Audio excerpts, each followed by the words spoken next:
Olá, boa noite, eu sou Emerson Freitas, estamos começando mais uma live especial, estamos recebendo aqui muitos amigos. Hoje estará comigo a minha amiga Maduca Lopes e estamos com essa série de lives, já estiveram conosco aqui, em primeiro foi o Luciano Bertiarte, né? Ele não apareceu neste banner, nesta arte com os outros, compondo com os outros palestrantes, mas o primeiro foi o Luciano Bertiarte, depois nós recebemos o Lauro Trindade, semana passada nós recebemos o Marcelo Nascimento, hoje eu vou receber a minha amiga Maduca Lopes e sexta-feira, dia 3, eu vou receber o meu amigo Reinaldo Balbino. Eu gostaria que você compartilhasse, com seu colegiado, manda aí nos seus grupos de WhatsApp, olha, a live especial do Emerson Freitas com a Maduca Lopes está começando, ok?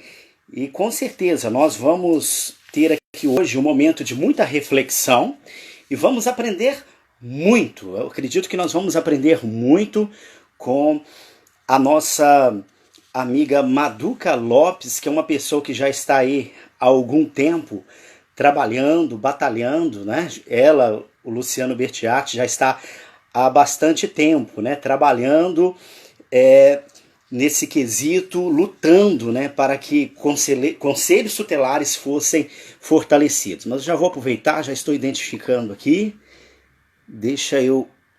Já vou chamar a minha amiga Maduca para a gente começar esse bate-papo legal aqui. Deixa eu tentar convidar aqui, deixa eu ver aqui. Maduca, colocou cheguei. Vamos lá, fazer uma... Daqui a pouquinho a Maduca já estará dividindo tela comigo aqui, tá bom? Vamos lá. Vamos ver se vai dar certo. Deu certo! Ei, Maduca! Boa noite! Tudo bem? Tudo bem, graças a Deus. E contigo? Graças a Deus também. Tudo bem, tudo em paz. Graças a Deus. Então tá bom, tudo na paz, né? Maduca, você é mineira, né? Sou mineira. Eu moro em Pouso Alegre, Emerson. Mas eu nasci numa cidadezinha muito pequenininha que chama Caldas. Que é bem do ladinho de Poços de Caldas. Poços de Caldas todo mundo já ouviu falar, né? Com certeza, é uma cidade turística. Mas eu nasci em Caldas. Legal, Maduca. Muita gente... É isso aí. Maduca, eu também sou mineiro. Acho que eu já te compartilhei, né? Eu sou de Belo Horizonte. De onde você é? De Belo Horizonte mesmo? De Belo Horizonte. Sou de Belo Horizonte. Sou mineiro, comedor de queijo. Inclusive, estou comendo queijo de Minas. Meu sogro esteve aí recentemente, trouxe para mim um queijo canastra e um queijo Minas. E eu estou aí degustando das maravilhas aí de Minas, né? Queijo bom, né? O nosso queijo bom. Melhor queijo. Que os outros me desculpem, mas o queijo Minas tem seu lugar, né? O Brasil é uma variedade cultural, né, e gastronômica fantástica, né? Cada lugar tem as suas particularidades, né, Maduca? Mas bacana. Tem muita gente que pensa que eu sou paulista, Maduca, mas eu também sou mineiro uai. Você mora em que cidade, Emerson? Hoje me veio essa pergunta, esse questionamento. Eu não sei onde que o Emerson mora. Eu estou na região de entre Araçatuba e São José do Rio Preto. Eu moro hoje numa cidade que se chama Buritama. A cidade chama Buritama. É uma cidade de uns 20 mil habitantes, mais ou menos. Cidadezinha muito bacana, onde o rio Tietê é limpo. Nós nos banhamos. Agora está essa pandemia, né? Mas aqui tem praia, de água doce, é muito, muito legal, Maduca. Acho que você não veio aqui por esses lados ainda, né? Mas... Não. Fui em São José do Rio Preto, né? Mas aí esse lado não. Tá certo, mas que bacana, Maduca. Mas, ó, de antemão, o pessoal está chegando aí. Eu quero agradecer, né, imensamente. Para mim é uma honra, é um prazer muito grande, né? Eu sempre falo, igual o Luciano esteve comigo também. O Luciano não apareceu no banner, né, da live especial Emerson Freitas e Amigos, mas ele foi o primeiro. A primeira live foi feita com ele. Foi o primeiro. Primeiro veio, eu fiz a live com ele, depois com o Lauro, o Marcelo, agora você, e semana que vem o Reinaldo Balbino. Né? Mas eu quero te agradecer imensamente por aceitar o convite, né, de estar conosco. E como eu estava falando, o Luciano fez parte da minha história, faz parte da minha história. Antes eu tinha apenas como um professor, né? O Lauro também, e você também. Eu acompanhei muita coisa. Quando eu estive conselheiro tutelar, não estou entregando sua idade não, viu? Você é bem jovem. Ela começou bem cedo, viu, gente? Comecei bem cedo. Ela começou bem cedo, mas eu acompanhei, eu bebi muito da fonte da Maduca. E até hoje é muito legal, muito bacana. Onde a gente vai, o pessoal pergunta, e a Maduca? Você conhece a Maduca? Né? O Luciano, o Lauro. E é muito bom hoje nós estarmos interagindo com vocês e também ser assim um pouquinho fruto, né? O que a gente faz hoje, o que a gente planta hoje, amanhã pode ser uma pessoa que vai estar caminhando com a gente, né? Então eu fico muito feliz. Caminhando junto, eu fico muito feliz. Tá, Maduca? Com certeza. Mas vamos lá, Maduca. O tema que nós propusemos, né? O Conselho Tutelar, o que é e para quem serve. Eu vou deixar você falar o que você quiser aí antes, para a gente até entrar propriamente nesse tema, né? E também agradecer, eu já quero agradecer de antemão a todos os conselheiros tutelares, outros atores também do Sistema de Garantia de Direito de Crianças e Adolescentes que nos acompanham, que estão conosco nessa live, né? Eu gostaria que você seguisse a Maduca lá no Instagram dela, tá bom? É muito importante, se você me segue no meu Instagram e ainda não está seguindo a Maduca, né? Siga a Maduca. Se você ainda não está me seguindo, siga-me aí também no Instagram, tá? A Maduca também tem um canal no YouTube. O canal no YouTube da Maduca é muito bom também, tem muitos vídeos lá maravilhosos. Né? E eu também tenho meu canalzinho lá que está começando, mas graças a Deus estamos indo, né? Mas vamos lá, Maduca. Conselho Tutelar, o que é e para que serve? Vamos lá, pode falar, Maduca. Vamos lá. Primeiro eu quero também te agradecer, né? Dizer que é um prazer participar com você dessa live. Falar do que eu mais amo falar, né? Que é falar do conselho, falar do que é o conselho, qual que é a finalidade do conselho. Dizer que, assim, essas lives, eu falo que nesse momento que a gente está passando, um momento tão difícil, né? Pelo qual está todo mundo passando, essas lives têm servido, inclusive, para nos alimentar enquanto profissional, né? Você não está totalmente parado, porque você está sempre falando sobre o assunto, aquilo que eu falo. Hoje eu estava com uma moça aqui em casa me ajudando, e aí eu falei para ela, eu falei, nossa, Mônica, ela recentemente mudou para Pouso Alegre, mudou aqui do meu lado e está me ajudando uns dias aqui a dar uma organizada na minha casa. Aí eu falei para ela, eu falei, nossa, a sensação que eu tenho, assim, que eu tinha abandonado a minha casa, né? Hoje a gente pegou a cozinha para arrumar, Emerson. Eu falei, meu Deus, tinha coisa assim lá dentro dos armários, aquelas vasilhinhas que eu nem sabia mais que existia, tudo, e ela foi tirando tudo para fora. Eu falei, nossa, isso pode separar, isso pode jogar fora. Aí eu falei com ela, falei, Mônica, é porque você não me conheceu, você mudou para cá agora, mas você não sabe o ritmo da minha vida, como que era, né? Então, assim, a sensação é que eu tinha abandonado realmente a minha casa, assim, em termos de cuidado, de detalhes, porque, assim, a semana toda praticamente na estrada, né, viajando, voando, eu saía de casa no domingo, só voltava na quinta, muitas vezes eu cheguei a ficar quase 15 dias direto fora, fiz uma logística louca, que nunca mais na vida eu faço.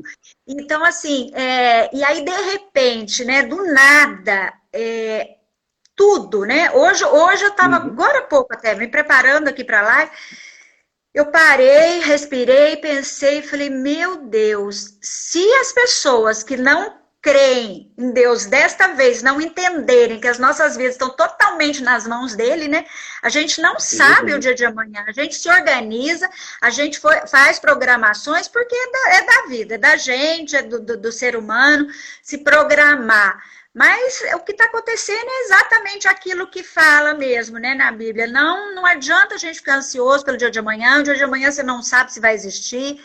E foi mais ou menos isso que aconteceu com todo mundo, né? Comigo foi assim, eu dormi com a minha agenda lotada e acordei com a minha agenda vazia. E aí é um choque, né? E de repente as lives eu falo que elas vieram como um ânimo, como uma injeção de ânimo, para a gente continuar falando sobre o que a gente gosta. E eu falo que de tudo a gente extrai coisas boas, né? Através das lives eu cheguei em lugares que não tinha chego ainda. E é um ano, né, de conselhos novos, né? Muitos conselheiros nunca tinham ouvido falar em Maduca Lopes. E começaram a ouvir agora com as lives, né, que estão acontecendo aí. A gente está sempre participando. Eu já recebi mensagem de conselheiros da Bahia, de Alagoas. Ai, Maduca, nunca. Foi maravilhoso te conhecer, que não sei o quê. Então, assim, graças às lives. Então, eu acho que eu agradeço. Fiquei muito feliz com o seu convite, porque você me acompanhava, mas eu também já te acompanhava. A primeira vez que eu ouvi falar de você, eu ainda perguntei, não sei se foi para o Luciano ou foi para o Marcelo, aí falaram, ai, cara, bacana, você vai conhecer um dia, não sei o quê. E aí eu vi, né, você fazendo as lives com eles, eu falei, ai, meu Deus, eu também quero. E aí, de repente, você me chama, então fiquei muito feliz, viu, Emerson? Gratidão. Esse é o sentimento. Então vamos lá. O que é o Conselho Tutelar, né, Emerson? Eu fui conselheira aqui na minha cidade de 2006, no finalzinho de 2005 até 2012. Eu fiquei praticamente fiquei 2 mandatos inteiros e um mandato só um pedacinho, porque eu tinha sido suplente, entrei no lugar de uma menina que tinha se afastado. E dali eu continuei 2 mandatos. Eu entrei para o conselho, eu sou da área da educação. Então eu entrei para o conselho com uma visão de conselho que eu achava que era a correta, era o que eu ouvia falar do conselho. E eu falo assim, que infelizmente, Emerson, a gente está caminhando aí para 30 anos de estatuto, mas infelizmente esse meu achar lá de trás ainda é hoje o senso comum. O que eu achava lá em 2006 do Conselho Tutelar, na minha cabeça, pelo que eu ouvia nos corredores de escola e tudo mais, o que eu pensava, o que eu entendia de Conselho Tutelar é quase que senso comum ainda hoje, Emerson. É muito grave o desconhecimento do Conselho. Então, eu cheguei no Conselho como conselheira de primeiro mandato, com mais 4 conselheiros também de primeiro mandato, sem direito à capacitação, sem nomes como a gente tem hoje. Eu falo que hoje os conselheiros são privilegiados, eles podem escolher, né? Ah, não gosto da Maduca, mas gosto do Luciano. Ah, não gosto do Reinaldo, mas gosto do Lauro. Ah, eu não gosto, o jeito dele é melhor, a didática dela é melhor. Então, assim, hoje eles podem escolher, né? Com quem eles podem beber da fonte lá, estudar e tudo. Na nossa época, na minha época, era o Edson Seda e o Estatuto propriamente dito, que é uma leitura quando que tinha muitas vezes impresso, né? E o Luciano Bettiati também estava começando. Ele começando, foi assim. Então, o Luciano foi realmente assim, o pioneiro, né? Dentre os ex-conselheiros tutelares, né? E aí eu entendi o conselho como o quê? Como onde tem criança e adolescente, eu entendia que o conselho tinha que estar. Porque na escola que eu trabalhava, era o tempo todo, Emerson, chama o conselho, liga para o conselho. Eu vou fazer meia culpa aqui. Eu falava assim, com a boca cheia para as crianças, olha, vou chamar o conselho para vocês. Porque na realidade era esse o entendimento. Então nunca ninguém... Eu trabalhei quase 20 anos como professora, Emerson. Então, assim, nunca dentro das escolas que eu trabalhava, nunca, eu não me lembro nunca da gente ter aberto o estatuto para estudar dentro de uma reunião de módulo, por exemplo, né, que é uma vez por semana, um módulo. Eu não me lembro nunca, nas escolas que trabalhei, de ter folheado o estatuto. E aí, se eu não via isso na escola, em casa muito menos, porque aí com criança pequena, você chegava em casa, você corria, você tinha que cuidar de filho, pôr o filho na cama para poder fazer, preparar a aula do dia seguinte. Então, assim, estatuto para mim era desconhecido. Uhum. Eu fui só buscar conhecer o estatuto quando eu resolvi me inscrever para o Conselho Tutelar. Eu estava um pouco desgastada, cansada da escola, não da educação, mas da escola, do batidão da escola, sala de aula. Eu sempre trabalhei com alfabetização, então crianças, né, pequenininhas, naquela época se alfabetizava com 7 anos, né? Hoje já chegam lendo de casa, né? Então, assim, era crianças pequenas, muita responsabilidade, eu com 2 filhos pequenos, e aí eu estava cansada daquela rotina. E alguém me falou do conselho, e na minha cabeça eu falei, de certo vai ser mais leve. Eu falei, isso vai ser mais tranquilo, né? Conselho eu acho que é mais tranquilo, mas ainda não foge do público, que é o que eu gosto, que é a criança, que é o adolescente. E aí, ao fazer minha inscrição, eu vi que ia ter uma prova sobre o Conselho Tutelar, e eu falei, agora eu tenho que estudar, que era o Estatuto da Criança e Adolescente. E aí, Emerson, eu decorei o Estatuto. Eu fiquei, assim, dias aqui na sala da minha casa decorando o estatuto. Eu decorei, mas eu não entendi. Eu decorei, passei na prova, passei em segundo lugar na prova, quer dizer, totalmente, né, fora desse contexto, passei em segundo lugar na prova. Mas, assim, fui eleita, escolhida, né, a gente tem essa coisa ainda, essa mania de falar de eleição, de eleito, como é processo de escolha, fui escolhida, e aí fui escolhida e chego no Conselho Tutelar com essa bagagem de escola. Então eu já sabia que eu ia estar presente muito dentro das escolas, porque na minha escola a gente sempre chamava o conselho.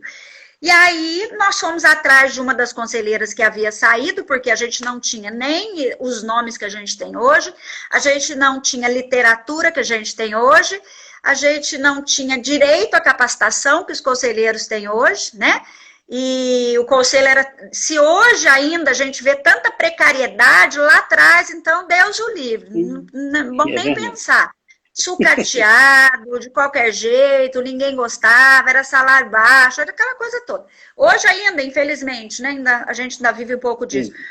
E aí nós fomos atrás de uma conselheira que saiu para que ela desse uma orientada para a gente. O que a gente vai fazer, né? O que o conselho faz? E aí ela falou, olha, a escola liga, vocês vão lá, vocês conversam com o aluno, a polícia liga, vocês vão junto fazer o atendimento, a sociedade liga para buscar a menina na rua, para correr atrás de menina na rua, para ir na praça, Então, assim, a fala dela casou com o que eu pensava.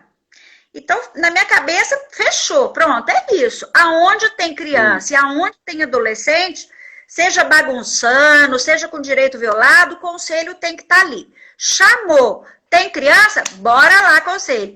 E foi assim que começou a minha trajetória no conselho, fazendo de tudo um pouco. Tudo. Às vezes eu vejo alguns conselheiros trazendo umas demandas nos grupos, né, hoje. Me dá até arrepio, que eu falo, meu Deus, eu fiz isso. Eu fiz isso.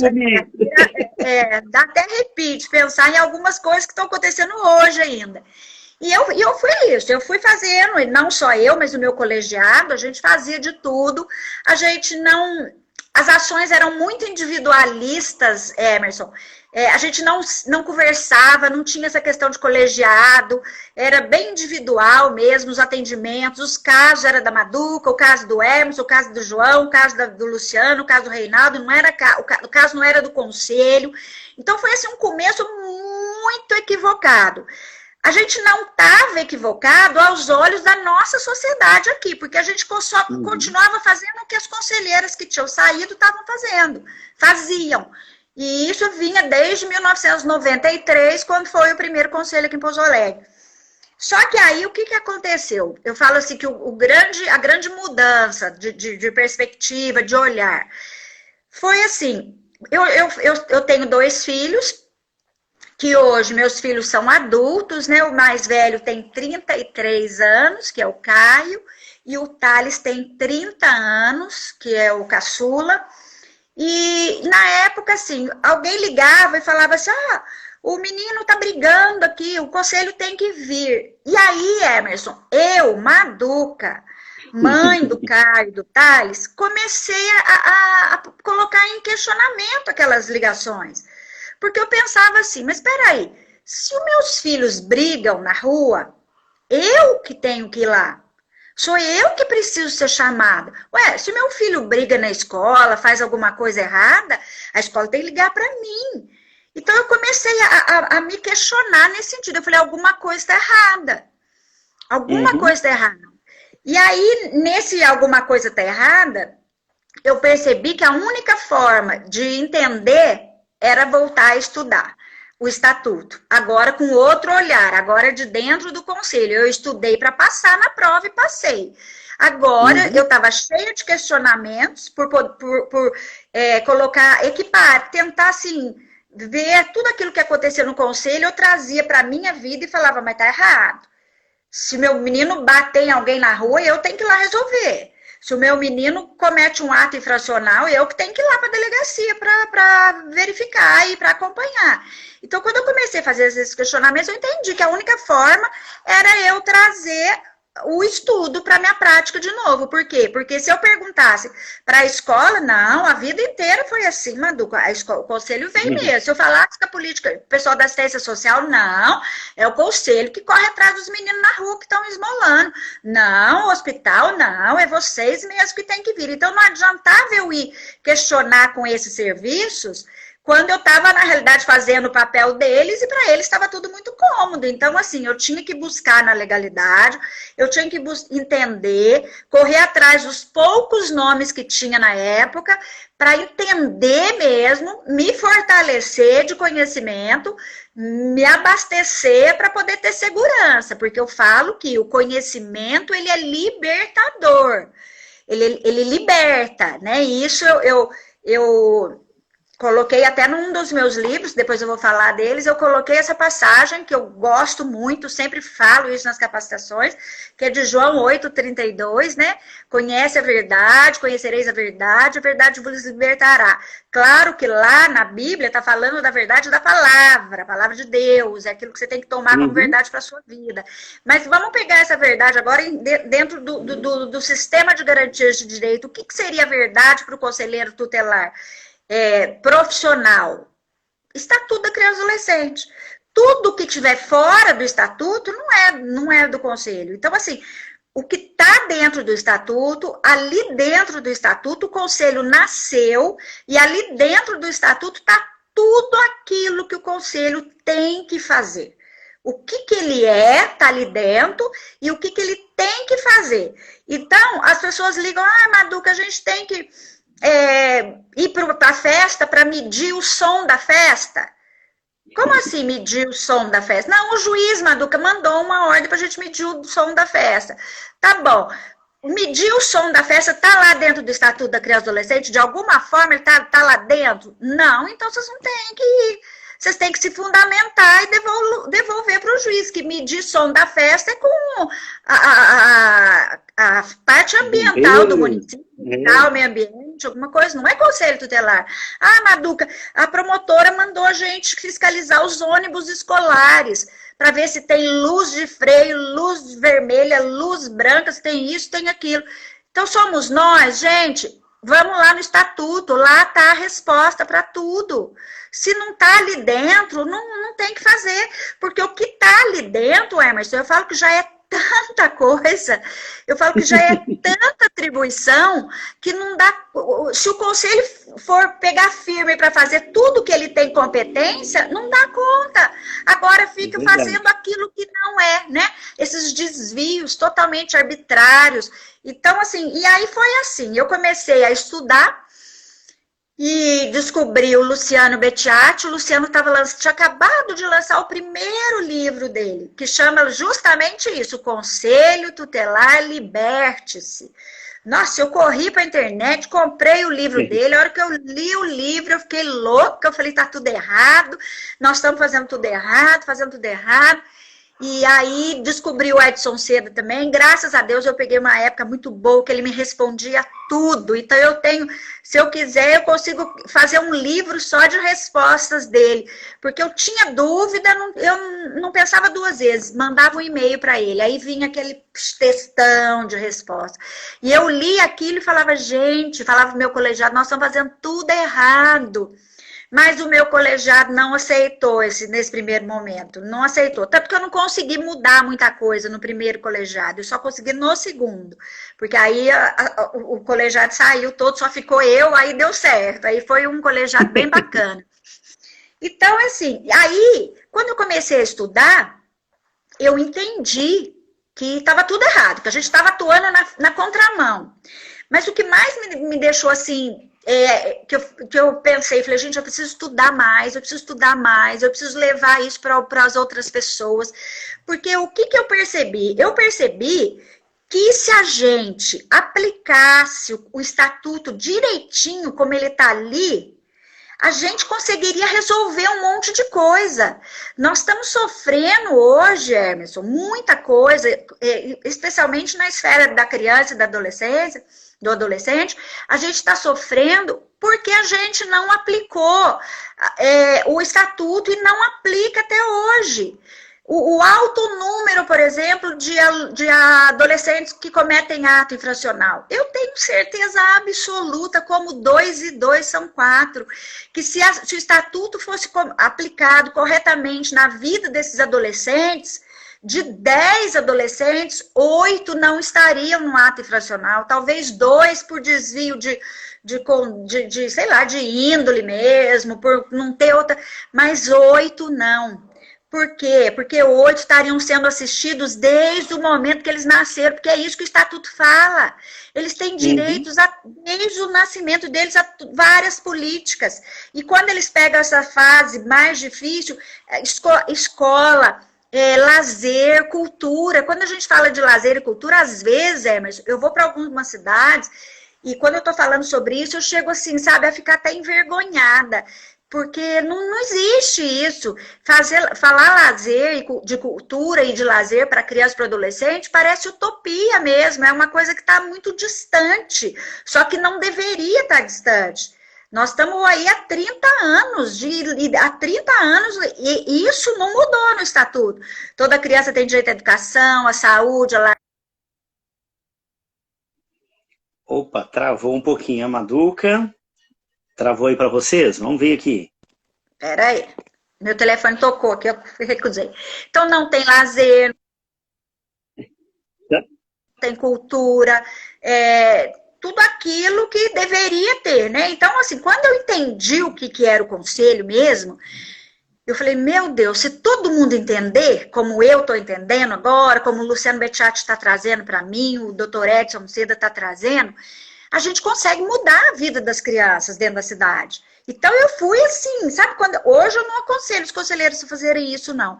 Eu fui eu saí assim que nem louca, querendo mudar a cabeça de todo mundo, mas não é desse jeito. Eu encontrei muita resistência, principalmente por parte dos serviços, quando eu falava, gente, não somos nós, isso é vocês quem deve fazer, nós não somos técnicos, nós não temos poder para refazer isso. Então eu comecei, mas assim, eu fui com muita, sabe, assim, desesperada mesmo, querendo. E aí encontrei muitas barreiras. Então hoje eu não aconselho os conselheiros a fazerem isso, não. Eu aconselho a fazer como nós, mineirinhos, ir comendo pelas beiradas. Vai comendo pelas beiradinhas, que aí daqui a pouco a gente comeu o prato inteiro. Agora eu não, eu já quis comer pelo meio do prato e não deu muito certo no primeiro momento. Muita sede ao pote, né? Ô, Maduca, só um minutinho. A sua imagem está travada aqui, o áudio está ok, a imagem está parada. O que a gente faz aqui para melhorar? Eu te encerro e te chamo de novo? Será que melhora? Eu acho que porque para mim eu tô falando direitinho aqui, tá aparecendo direitinho. Alguém então faz isso. Dá um feedback pra gente aí, a Maduca tá travada para mim aqui. Manda eles fazer tá travada. Para vocês aí também está? A imagem tá travada, o áudio tá chegando, o áudio tá bom. A maioria tá falando. Eu vou fazer o seguinte então, eu vou te tirar E você dá a cena aí, eu te coloco novamente, a gente continua. Acredito que deve melhorar. Essas internet tem dessas coisas. Acho que foi porque meu telefone tocou, o celular tocou, foi isso. Deve ter sido, tá? Mas vamos rapidinho aqui, já vou... Aí você dá um joinha aceno aí para eu te colocar de novo. Tá vamos bom. lá. Deixa eu encerrar a Maduca aqui. Remover a Maduca, ok. A Maduca vai sair, já vai entrar novamente. Tivemos um probleminha técnico, né? A Maduca já vai entrar novamente. Dá um oi aí, Maduca, para eu te colocar de novo aqui. Né? Mas é dessa forma mesmo. Infelizmente, eu costumo dizer que o Conselho Tutelar ele está tão preocupado em fazer aquilo que não é atribuição dele, que ele não tem tempo para fazer aquilo que é atribuição. Né? Então, infelizmente, aconteceu isso. Voltou, Maduca! Agora voltou. Agora sim. Então, vamos lá. Vamos continuar. Voltou ao vivo e a cores aqui. Agora tá bom. Isso. Tá bom. Eu quero dar uma boa noite para todo mundo, né? Que eu tô vendo aí um monte de gente chegando. Eu vi um amigo meu aqui da minha região, que é um sofredor também. O Assis Bonetti. Boa noite, Assis. O Assis é aquele que também tenta lutar pela legalidade, mas sofre perseguição. O negócio dele é feio. E boa noite a todo mundo que está aí, obrigada pela participação. E vamos lá, então nós estamos falando do que é o conselho. E aí eu comecei a estudar e eu compreendi. Que o conselho era muito, mas muito mais do que o simples correr atrás de filho dos outros na rua. Porque eu também questionava assim, eu falava, gente, não é possível que pessoas, que eu imaginava, pessoas para escrever uma legislação tão complexa, tão, né, como o Tonão também daí, tão complexa como o Estatuto da Criança e Adolescente, eu imaginava, assim, pessoas estudiosas, pessoas batalhadoras, militantes, né, e eu falava, não é possível que pessoas tão, né, inteligentes, militantes da causa, iam criar um órgão que chama Conselho Tutelar, e eu colocar 5 pessoas para serem babás dos filhos dos outros. Porque era mais ou menos isso que eu sentia em algumas ações. Olha, vem aqui porque a mãe não veio buscar na escola, para você pegar e levar para casa. Então, sabe, motorista de táxi, hoje seria Uber, né? Uber 99, babá, cuidar da criança porque a mãe não chegou. Ou seja, uma inversão, né, de entendimento. E eu questionava isso, não é possível, tinha que ter alguma coisa a mais nessa lei. E aí fui estudar. E quando eu entendi realmente, eu falei, não, nós precisamos fazer com que isso chegue para a sociedade. Olha, para você ver, faz 30 anos que está aí. Nós estamos em 2020, eu estou desde 2012, há 8 anos falando sobre isso. O Luciano está antes de mim falando sobre isso. Reinaldo, todo mundo falando, e até hoje a gente ainda tem esse entendimento equivocado. E o que eu entendi do conselho? O que é o conselho? O conselho é muito fácil, tá lá, tá no artigo 131 do Estatuto, a definição do conselho.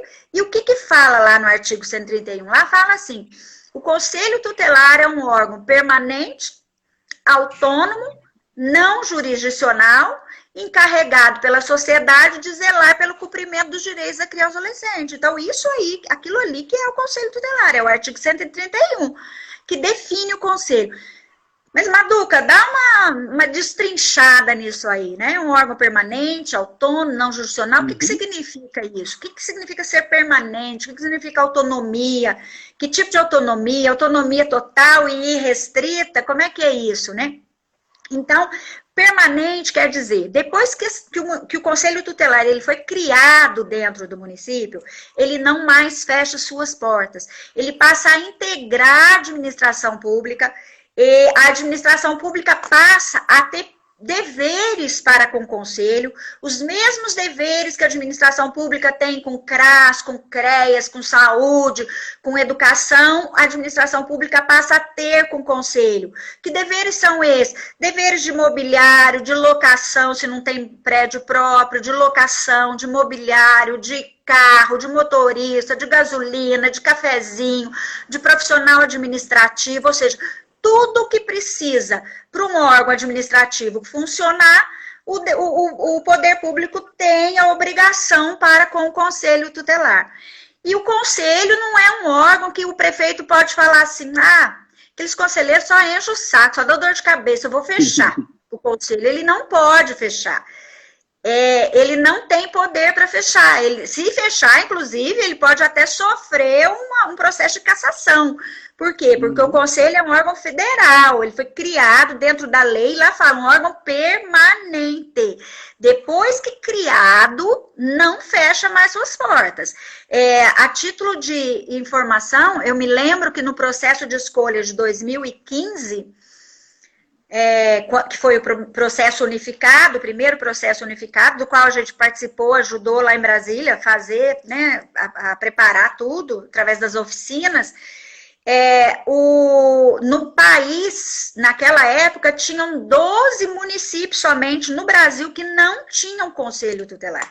E aí o processo veio, esses 12 municípios criaram, hoje 100% dos municípios brasileiros tem conselho tutelar, a não ser que algum prefeito maluco tenha fechado aí, eu não saiba, mas hoje, de 2015 para cá, 100% dos municípios brasileiros para ter conselho tutelar.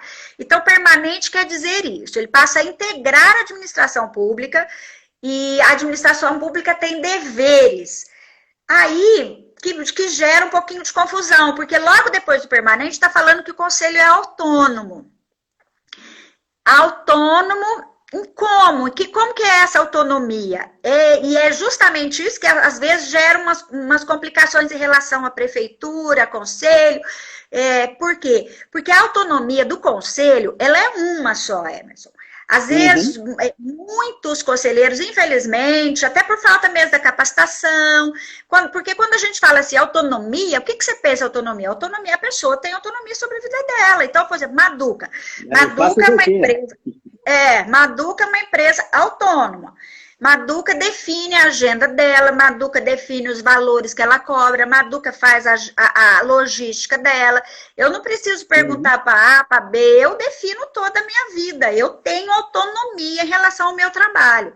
Agora, será que é essa mesma autonomia que o Conselho tem dentro do Conselho Tutelar, em definir a hora que vai entrar, a hora que vai sair, se faz isso? Não.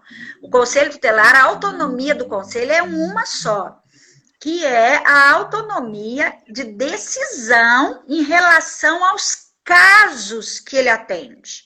inclusive, eu me lembrei agora até que eu tenho que fazer um videozinho para um cara lá do Paraná, que ele vai soltar um abaixo-assinado aí essa semana, e eu falei que essa causa eu ia ajudar, eu fiquei até de fazer um videozinho para ele. Ele está fazendo um abaixo-assinado para chegar na Receita Federal, porque a Receita Federal, de forma equivocada, lá em 2015, ela colocou o Conselho Tutelar como órgão autônomo, porque eu acho que ela precisava caracterizar o Conselho Tutelar de alguma forma. Alguém que foi preparar esse documento, né, vamos ver o que o Conselho é, aí leu lá, autônomo, e colocou lá nessa categoria, acho que é categoria 13, que é do profissional autônomo. E isso está na Receita Federal desde 2015. E aí, depois disso, começou aquela debandada das prefeituras, tirando os direitos dos conselheiros, que já eram direitos garantidos lá, que muitos conselheiros já recebiam. Tinha conselheiros que recebiam PIS, outros recebiam não sei o quê. Eu não entendo muito dessas coisas, não. Mas, assim, tudo que o conselheiro ia reclamar, a prefeitura falava, não, ele é autônomo, vocês são autônomos, vocês não têm direito a cartão alimentação, não, porque vocês são autônomos. Então, mas isso não é culpa nem da prefeitura. A prefeitura pegou o quê? Ela pegou aquele papel que vem da Receita Federal todo ano para eles e encontrou ali que o Conselho Tutelar está caracterizado dessa forma. Então, o abaixo-assinado desse cara é justamente isso, para chegar lá, porque agora, para mudar isso, só mudando na Receita Federal. A Receita Federal... Só uma informação... que chegou para mim também em um dos meus grupos essa semana, através de uma pessoa do fórum, o Hélio Tamorim, que faz parte do Fórum Nacional. Meu amigo, ele me passou isso, um grande abraço para ele. Ele até falou que eu poderia reproduzir essa informação. Ele disse que o Fórum está tomando as providências junto à Receita Federal e junto também ao governo federal para tentar mudar essa situação. Porque o que está acontecendo, que caracterizou o Conselho Tutelar como autônomo, e ele não pode receber o PASEP, mesmo estando dentro do limite salarial ali. Não é não é uma vontade do RH, não é uma vontade do prefeito, é o registro equivocado que foi feito. Porque, na verdade, o Conselho Tutelar, às vezes eu costumo dizer que ele é meio ET. Ele não é desse planeta. Não é? Não. Ele é um ser estranho, porque o Conselho Tutelar tentou-se fazer tão rápido a informação que ficou mal explicado. Então, por isso que precisamos de ter uma lei orgânica, uma lei geral do Conselho Tutelar para sanar todas essas questões, né? Mas você pode continuar, mas é só para passar essa informação aí também, porque ele me autorizou. Então, e também, eu acredito o seguinte, você falou que esse rapaz aí está fazendo, acho que é o Márcio, não é? Ele é o Márcio, acho que é isso. Ele é do CMDCA. Isso, um forte abraço para o Márcio. Eu acredito que tudo é válido, porque é o momento de pressionar.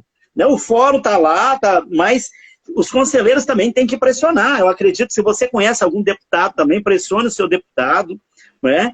Porque eu acredito que nesse momento agora toda ajuda é bem-vinda, né? Toda ajuda.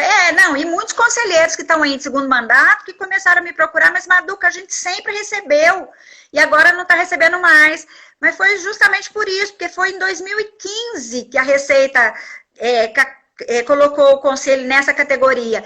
E aí até as prefeituras irem tomando conhecimento, foi agora, nesses últimos anos, e que começou a cortar esses direitos dos profissionais. E aí os conselheiros iam no RH e o RH falava, não, mas aqui, ó, a Receita colocou, então não tem muito o que fazer se não for através da Receita Federal. Não tem. Então aí, nós estamos lá no autônomo. O que é a autonomia do Conselho? Então, a autonomia do Conselho é a autonomia de decisão em relação aos casos que o Conselho atende. Eu, quando falo de autonomia nos meus cursos, Emerson, eu trago duas palavras que eu acho assim imprescindíveis, porque eu falo que não pode existir autonomia se não existir essas duas questões, que é colegiado e conhecimento. Por quê? Porque a autonomia não é minha, não é do conselheiro, não é da conselheira Maduca, a autonomia de decisão é do colegiado, é do conselho. Tanto que o artigo 131 fala, o conselho tutelar é permanente, é autônomo. Não fala o conselheiro. Então, isso já mata esses conselheiros, bem assim, de uma forma bem informal, esses conselheiros maluquinhos, como eu fui maluquinha, de querer agir na individualidade, porque é muito séria, as decisões do conselho são muito graves, e se você comete um erro ali, Deus o livre. Então, assim, eu acho a coisa mais linda é essa questão realmente do colegiado.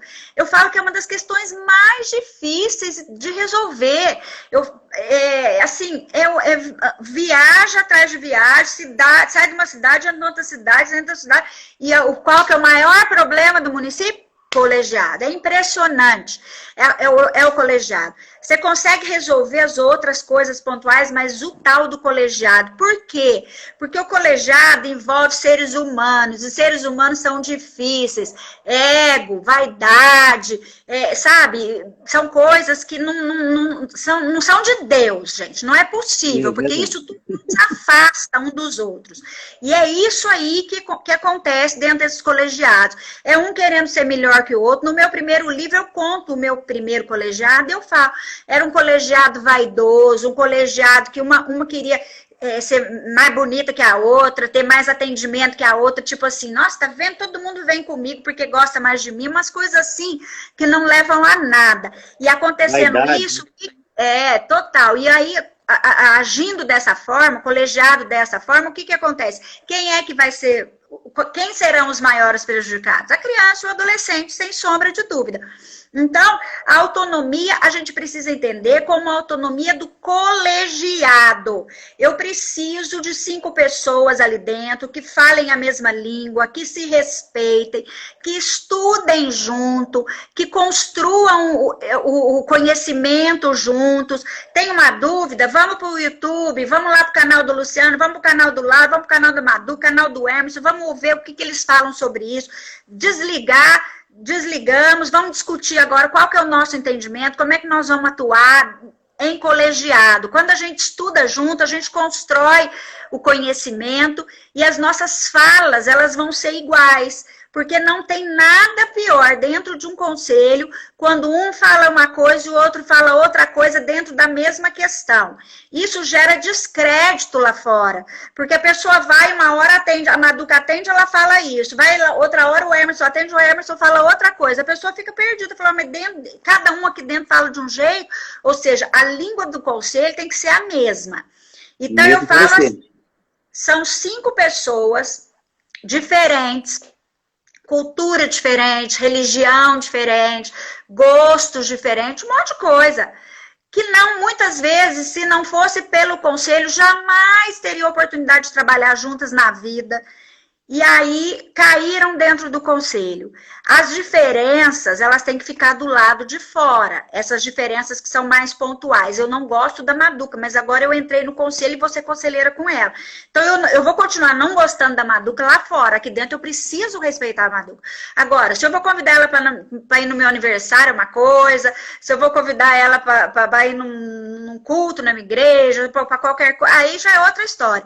Agora, aqui dentro eu preciso respeitar a Maduca, eu preciso ser respeitada por ela, a gente precisa construir um entendimento, porque nós fomos escolhidos pela sociedade para atuar pela causa da criança e do adolescente. Então, preciso de um bom colegiado e preciso de conhecimento. Por que conhecimento? Porque as decisões do conselho, elas são de total autonomia. O conselho não precisa ficar perguntando, juiz, a gente pode fazer isso? Ô prefeito, o que o senhor vai achar da gente fazer isso? Não, o conselho tem que ter conhecimento para poder fazer o que aquela situação ali vai exigir. Chegou a Mariazinha dentro do conselho com direito violado, por exemplo, a educação ou a saúde. Gente, o que nós vamos fazer para tirar a Mariazinha dessa situação? Quais vão ser as medidas que nós vamos aplicar? Vamos mandar para o Ministério Público, ou vamos mandar lá para a educação, ou vai para a saúde, ou seja, nós vamos discutir em colegiado e, obviamente, o ideal é que todos tenham o mesmo entendimento, mas se não, vai ganhar a maioria. Se 3 entendem que tem que mandar para a saúde, vai mandar, e se 2 entendem que vai para o Ministério Público, agora não, porque a saúde ganhou. Então, para isso, eu falo que é preciso conhecimento, Emerson, assim, o conselheiro ele precisa estudar muito. Eu falo que assim, se eu falar que eu estou estudando agora todo dia, eu vou mentir, porque eu estou cuidando um pouco da minha casa. Mas assim, eu estudo muito. Eu estudo e aprendo muito. Muita coisa eu já mudei de entendimento, de coisas que eu falei já em capacitação, que depois eu vi que não era bem assim. Então, isso por quê? Porque você vai estudando, você vai aprimorando, você vai ficando mais madura naquele entendimento ali. Então, assim, os conselheiros têm que estudar muito. O conselheiro tem que entender do Estatuto da Criança e Adolescente, o conselheiro precisa conhecer a LOAS, que é a Lei Orgânica da Assistência Social, o conselho precisa conhecer a Lei de Diretrizes e Bases, o conselho precisa conhecer um pouquinho do Código Penal. Agora tem um livro do Luciano aí, que ele acabou de lançar, fazendo já numa leitura bem específica para conselheiros tutelados, que deve ser fantástico, ainda não peguei o meu ainda, mas vou comprar. Então, assim, tem que estudar, porque o conhecimento, ele realmente vai te trazer segurança para atuar, porque o conselho não atua com papel, o conselho não atua com plástico, o conselho atua com vidas. Ele vai vai usar o papel para trazer a história de uma vida. Ele vai usar a caneta para escrever a história de uma vida. Então, ele atua com vidas. E atuar com vidas não pode ser em cima de achismo. Ah, eu acho que é assim. Ah, a gente fazia assim no outro mandato e dava certo. Não. As decisões do conselho têm que ser pautadas na legalidade. Vamos trazer, como diz o meu amigo Luciano, o conselho para o centro da legalidade. Aonde é o centro da legalidade, está tudo a criança e adolescente. Então, como é que nós vamos tirar a Mariazinha dessa situação? Vamos lá no artigo 101, que são as medidas que o conselho aplica, e vamos ver como é que a gente pode tirar a Mariazinha dessa situação. Então, é essa autonomia que o conselho tem. Autonomia de decidir o que ele vai fazer em relação aos casos que chega.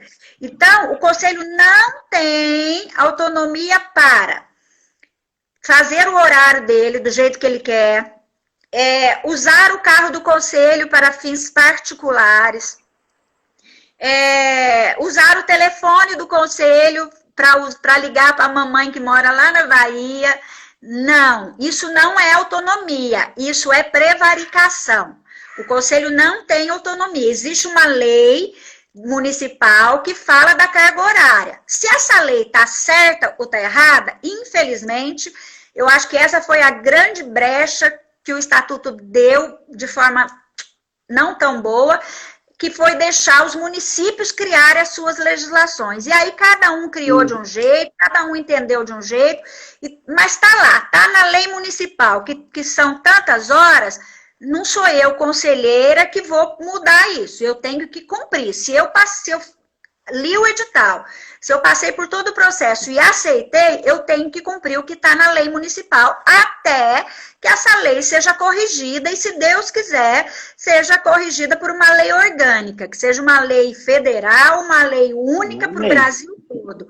Aí nós vamos acabar com essas coisas tão horrorosas que a gente vê, né?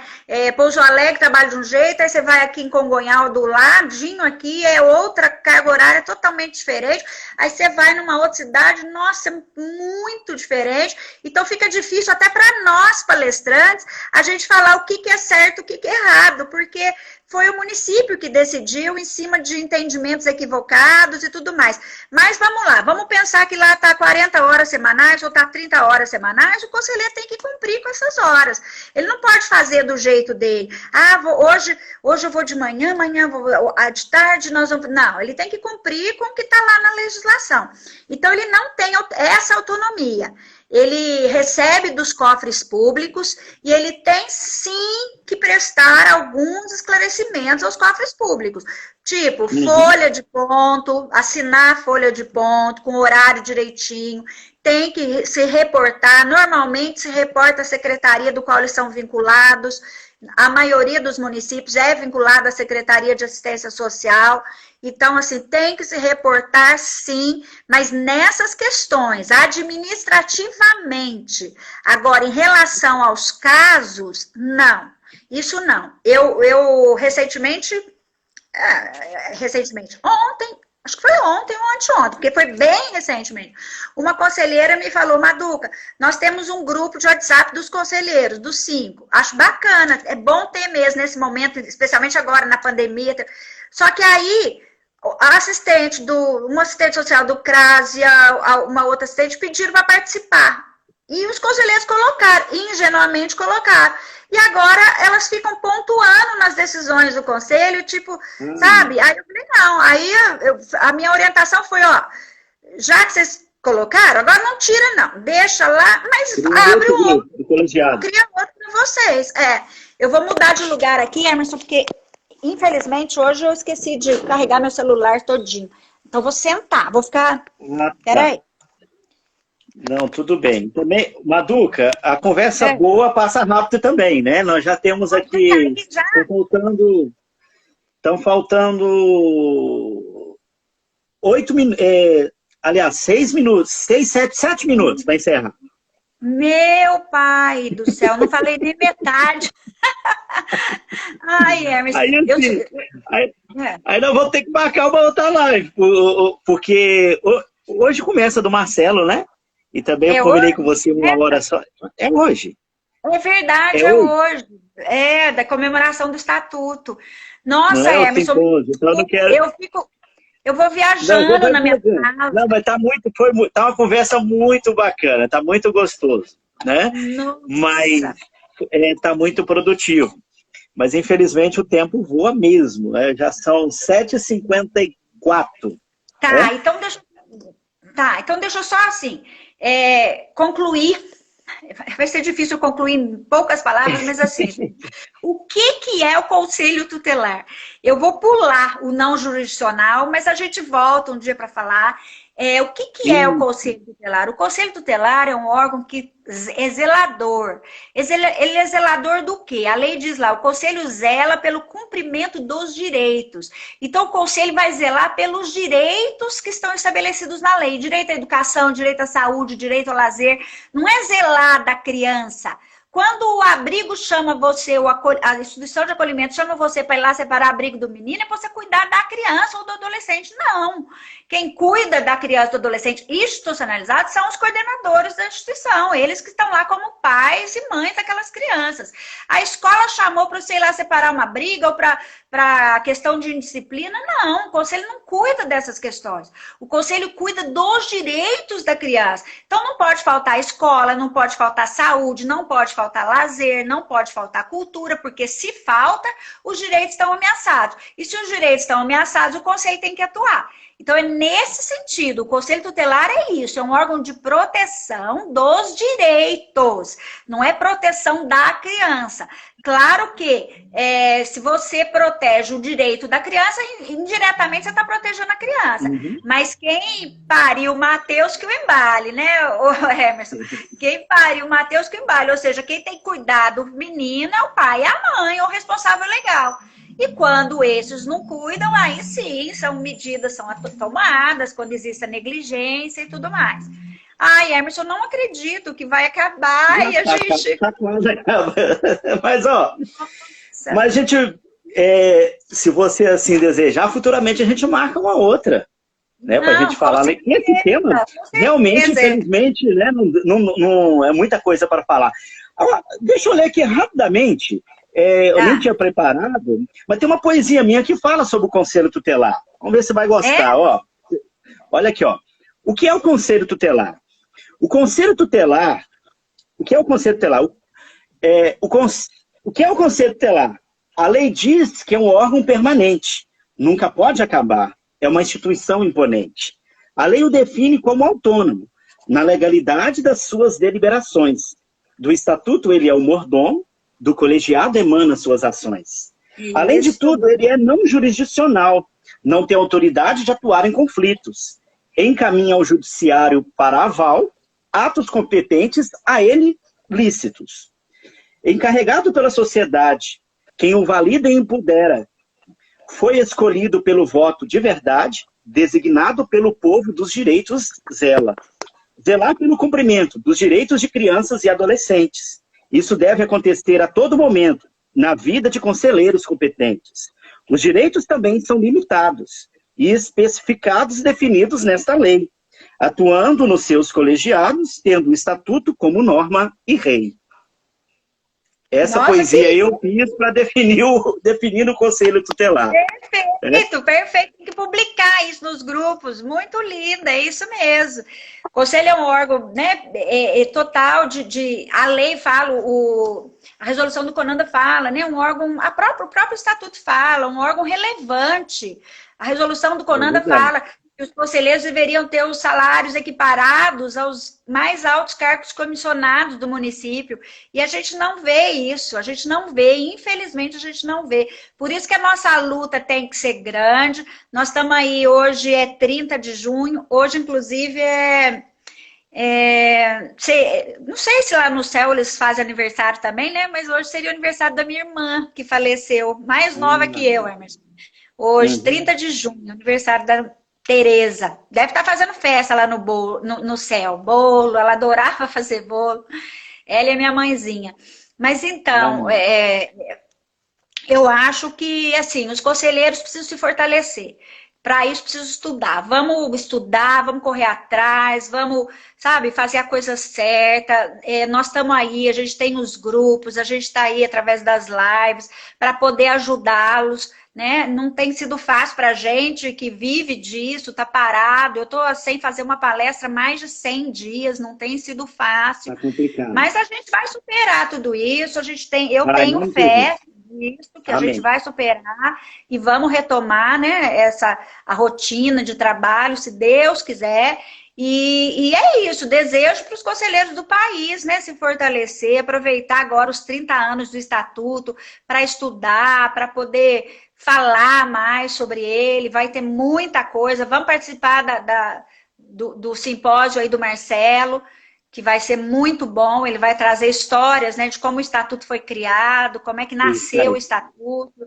Ele vai trazer histórias que nem a gente conhece, que nem eu conheço. Por isso que eu também quero participar. Estamos encerrando. Mas brigadão, Maduca, por tudo. Obrigado a todos vocês que participaram conosco aí. Não vai dar para a gente responder todo mundo. Numa outra oportunidade, nós estaremos aqui novamente. Tá bom? Tá. Deus abençoe, Maduca. Muito obrigado. Que Jesus abençoe você, toda a sua família. Que abençoe a vida de cada um dos conselheiros. Tá bom?